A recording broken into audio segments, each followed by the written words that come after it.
Narito ang mga balita sa araw na ito. Email ni Trump na hack. Inihayag ng kampanya ni US ex-President Donald Trump na nahak sila at ipinahiwatig na maaaring ang mga Iranian ang nasa likod ng pagnanakaw at pamamahagi ng sensitibong mga dokumento. Wala silang ibinigay na tiyak na ebidensya sa kaugnayan ng Iran sa hacking, ngunit ang pahayag na ito ay kasunod ng ulat ng Microsoft tungkol sa panghihimasok ng mga dayuhan sa kampanya ng US para sa 2024. Binanggit nito ang isang insidente noong Hunyo kung saan nagpadala ang isang Iranian Military Intelligence Unit ng spear phishing email sa isang mataas na opisyal ng isang presidential campaign mula sa isang nahak na email account ng dating senior advisor.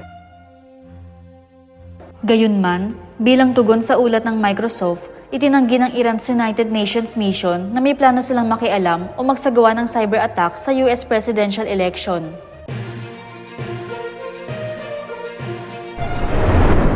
Narito naman ang mga balita sa ating bansa. Department of Sports, inihirit sa gobyerno.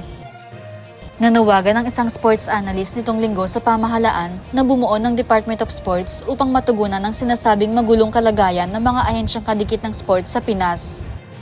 Nagpahayag ang sports analyst at abogado na si Ed Tolentino na nagkakaroon ng overlapping o pagsasapawan sa jurisdiction at mga tungkulin ang Philippine Sports Commission at Philippine Olympic Committee. Dagdag pa niya, ang pondo para sa mga atleta ay nahahati pa sa dalawang ahensya. This is the problem of Philippine sports. Too many cooks are spoiling the broth. Ang dami nagluluto, kanya-kanyang recipe. Minsan ang lumalabas sa ulam, panis na. Hindi ba mas maganda ay isa ang nagmamando? Saad ni Tolentino, mas madali ang feedback mechanism kung iisa ang ating pinagtatanungan, iisa ang may control, maliwanag ang mensahe sa atleta, madali nilang maidudulog ang kanilang problema. Pagbibigay diin nito. Iginiit din niyang kahit may mga commissions para sa sport ay nagiging mapolitika rin ang mga ito at maraming aligasyon ng korupsyon. Ngayon naman ay dumako tayo sa balitang showbiz. JK, may major concert na. Magtatanghal ang singer-songwriter na si Juan Carlos sa SM Mall of Asia Arena para sa Juan Carlos Live sa Nobyembre. Si Paula Valenciano ang direktor ng Juan Carlos Live, habang si Karel Honasan ang magiging musical director. Coach Bamboo, medyo nandun na. Sumikat si JK sa edad na 13 dahil nasungkit niya ang ikatlong pwesto sa debut season ng The Voice Kids noong 2014. Naglabas muna siya ng 2 solo album bago bumuo ng kanyang banda, ang Juan Carlos.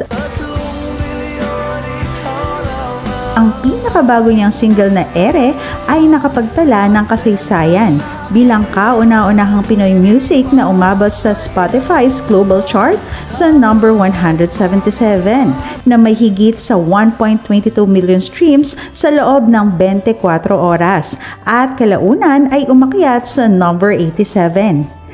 Kamakailan lamang ay bumalik si Juan Carlos sa pag-arte sa drama thriller ng ABS-CBN na Senior High at sa spin-off nito na High Street.